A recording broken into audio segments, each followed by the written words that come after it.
Hi, I am Patrick, and this is Brian. Together we just got played. We're again at the Cloak and Blaster in Orlando, Florida, and we just got done playing Battle for the Universe. Slab City beatdown. Yeah, Slab City beatdown. Join us for the beatdown. In Slab City.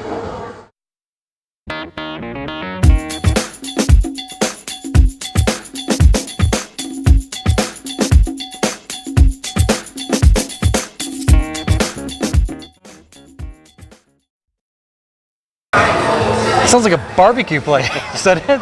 It does. Come on down to Slab City. And it's from Canada, so there's some cold slaw, you know, to go with that. I do love some cold slaw on my barbecue. Yeah. Brian, tell us just a little bit about Battle. All right, I'm just going to get down to the meat of Slab City. Yeah. So basically, Battle for the Universe, Slab City, it's got a theme to it of basically comic book characters that are, you got the villains and the good guys, and they're trying to take over the city. And essentially, it's a two-player game, and you are going to construct your deck, kind of like in Magic. You're going to build your deck with like your best characters that you want, and there's some synergy that you can build certain guys with the same alignment and the same type of. Well, the Kickstarter will come with prefab decks. Right, yeah. right. And the one that we actually played had prefabricated decks as well.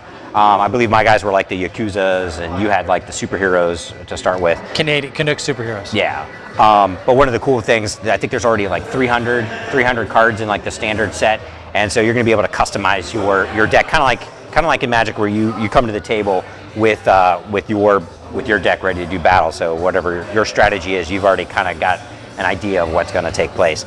But essentially, what happens is you've got your deck.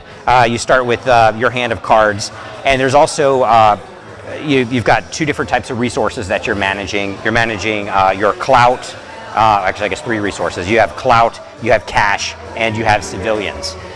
There's also the objective card that you're going to have, which is going to give you kind of like your own unique win condition. Like mine was, if I have 35 civilians, I win the game.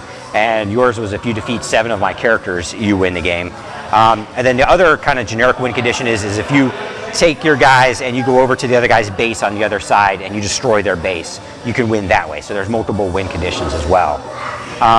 Basically, you kind of have like like a refresh phase where you untap or unexhaust all of your characters and abilities and things. And then you have your resource phase where your base is going to produce either cash or civilians for you, along with any of your locations that are going to produce other stuff. Your clout's going to reset itself back to whatever the highest amount is. And then you're going to do like your recruitment phase, so you're going to summon guys out of your hand, and they go to your base first. You're limited to only having 3 characters on the board at any time. There are some exceptions, like if you can form like a swarm of characters. So if you have like generic goons, for instance, they can all like build like this huge swarm, and they don't count towards that 3-character limit. If you happen to at some point in the game, if you got some guys that have the same name, you can't have them out. There's like a uniqueness kind of rule, the rule of 1, I think they call it. But there's abilities to be able to discard 1 in your hand if it matches the guy on the board, and draw another card, so you're not really limited by that. And you can also swap guys from your hand and pay the difference and stuff, so you can avoid some of that kind of issue. But basically, each turn, you're summoning guys out to your base. You're then taking your turn actions to move them out across the board. And then you're either attacking the other players when you get a chance, spending your actions to do so, or you can also try to secure the location that you're in. And there's 2 ways to do that. When you reveal you say, I'm going to secure, you flip over one of the location cards, and then you can either basically destroy it by force, if your guy's attack power is greater than like the defense power of the place. You could then either gain cash or civilians by destroying that place, and then a new location card is going to come out. But you're limited by the number of those, so eventually they're all going to be reduced to rubble. But a lot of times when you destroy one of the locations, that's going to move you towards one of your victory conditions. Like the evil guys, I had to have 35 guys, so I could potentially get more civilians by doing that. Or if my objective was gain amount of cash, I could do that. The other way is you can secure the location by using your clout. So if you have enough clout to spend for that, you can then gain that location, and then sometimes that location is going to give you more clout in future turns, or it's going to give you a special ability that you can use. Let's see. So basically, you're trying to advance across the board, secure the locations, make it towards their base, or achieve your objective. With that, Patrick, what would you say is your favorite thing about Battle for the Universe? I really dig the mechanism of the locations. I like the idea that I'm going out and I'm trying to either sway them with my clout or tearing them apart. And there's going to be times when you find out that there's a spot on the board that's more valuable to your opponent than it is to you to take over with your clout, so you will want to destroy that location so it's not available later. And it's just a neat mechanism, and it adds a visual spatial aspect to a game that games in the genre that are similar to that don't have. So if there's one thing that you like the most about it, it would be? My favorite aspect of the game is, even though we were playing the prefabricated decks, I like the idea of being able to construct your deck from the beginning. And so, cherry pick among those 300, different cards. And I like showing up to the game already thinking I'm going to win based upon how well I built my deck. So that's what I like. I like that deck building. It's not a deck builder like Dominion or anything like that, but more like the Magic, where you come with that, custom deck. So that's what I like. But what would you say is the thing that you like the least? We've only played the one version of the game, but it does seem like it's overly balanced. You think that's possible? Something that's overly balanced. It just seems like it seesaws a lot. Like it almost to a point it becomes just a little bit slower than it might not have to be. A little too much tit for tat, kind of like as you're going. Exactly. It just like maybe if you could set the other player off balance a little bit faster, I think it might speed up and be even more exciting than it is. And if there's one thing that you had to pick that you like the least? The thing that I think I like the least is it seems a little bit because it kind of like maybe a learning curve on the game. It's like I mentioned before, it's kind of like Magic, and so there's a lot of guys with like power and toughness, and it feels like that. Then there's special abilities that you got to kind of be familiar with, like what Flight does and what Super Strength. So you got to learn all that, and then aside from the abilities and the regular rules of play, then there's like the tactical aspects. So just kind of learning how to put all that together.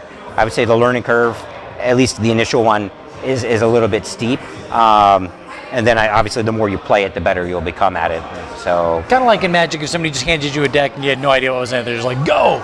Because there are some cards that, like action cards, that were synergistic to certain character powers. Like, oh, I wish I didn't do that with that character because now I have this card. Yeah, and I mean, it helps having the prefabricated deck to start with as well, because you pretty much all your guys are going to have a nice synergy, and they're going to work well together. You're going to have a deck full of goons who can all swarm and all that kind of stuff.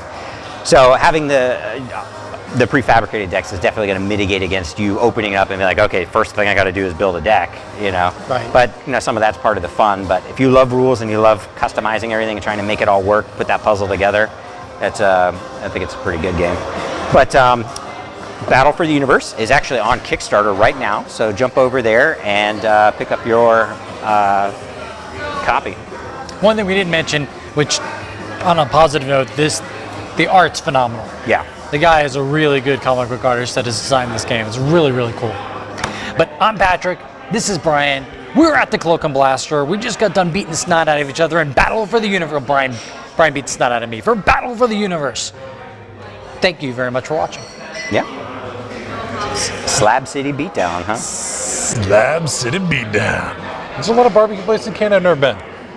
I don't think so. Do you think they put maple syrup? In their barbecue sauces? That does sound delicious. Kind of nice and sweet. You're anti-carby though. Yeah.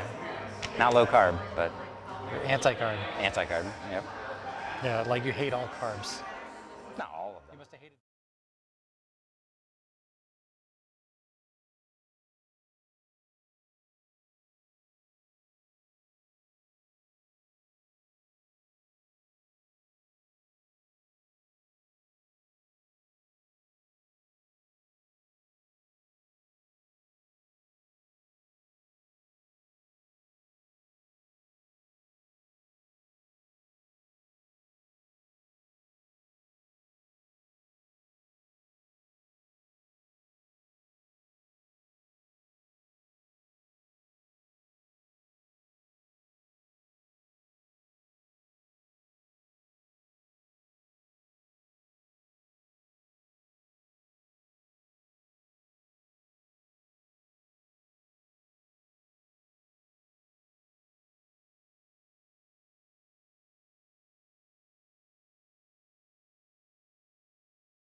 mountains of